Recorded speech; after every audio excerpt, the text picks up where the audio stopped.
Psalm 46, verse 10.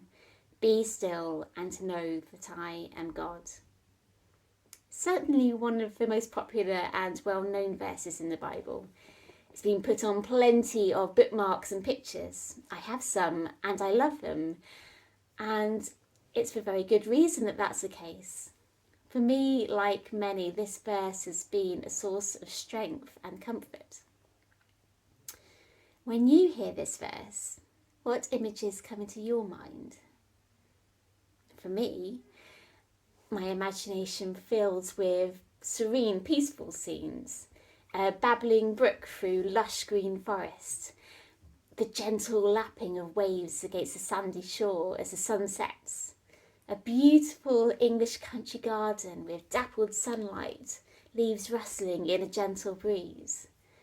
I picture God, gentle and calm. These images are wonderful and helpful. Sometimes they are just what I need to settle my soul and help me breathe deeply when I'm feeling a bit on edge about things.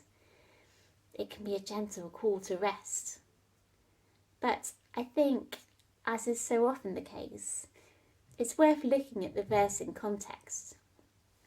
So let's read the whole of Psalm 46. God is our refuge and strength, an ever-present help in trouble. Therefore we will not fear, though the earth give way and the mountains fall into the heart of the sea, though its waters roar and foam, and the mountains quake with their surging.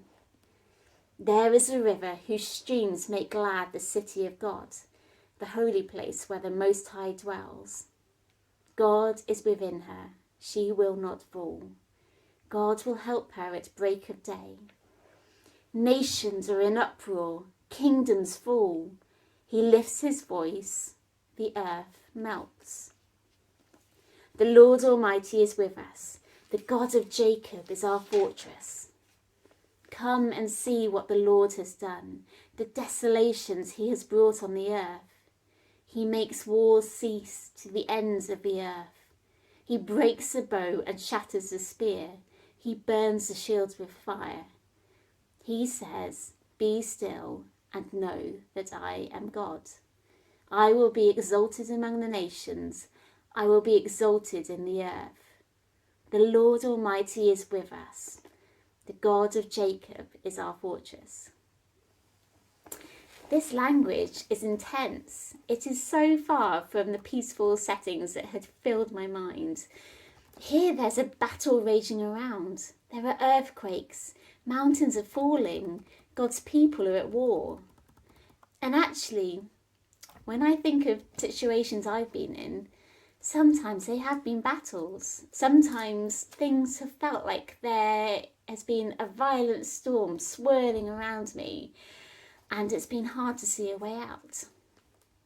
But in the psalm, God is actively fighting for us. He is not passive. He is not sitting back gently directing the course of events. Instead, he breaks the bows, he shatters the spears, he burns the shields with fire. He is acting with all the power of the sovereign God, the one who is greater than all. Sometimes we have to stand and fight alongside God in ways like taking action and declaring his word over our lives and our situations. And sometimes instead we are called just to rest as God fights the battle for us. But either way, we are called to be in awe of God and to have peace because of who he is, and because we know that we are his precious children and we are held in his hands. As the psalm says, he is our refuge and strength, our fortress, an ever-present help in trouble. Therefore, we will not fear. Now, I know some of you will be thinking, we will not fear. Well, that's all very well to say, but it's so much easier said than done. I hear you. A little while ago, a situation happened on the day we were due to be going on holiday. We still went on holiday, but I was so upset and so worried about the consequences of what had happened that I barely slept that night.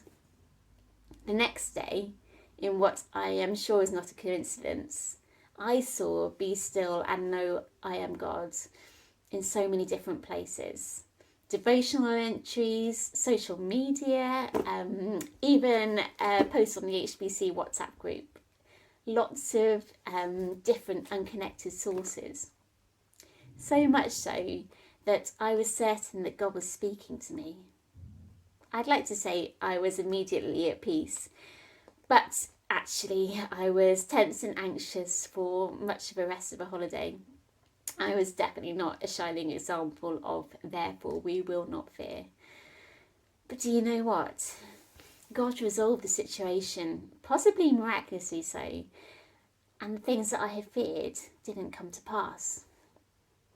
Then, a couple of months later, I entered another challenging period of life where my normal reaction would have been to enter a place of fear and anxiety.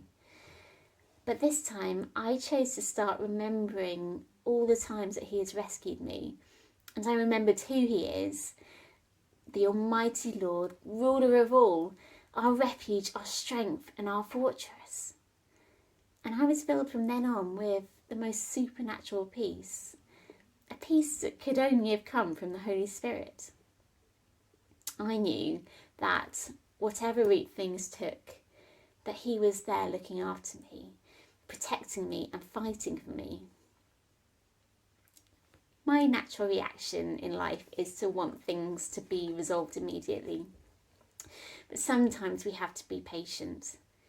Sometimes it may feel like we're going to be overwhelmed and there is no relief and no end in sight.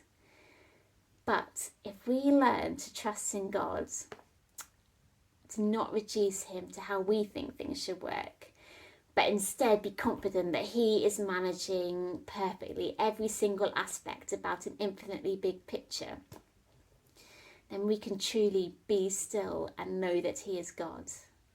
And through doing that, we will enter into a deeper relationship with Him than ever before.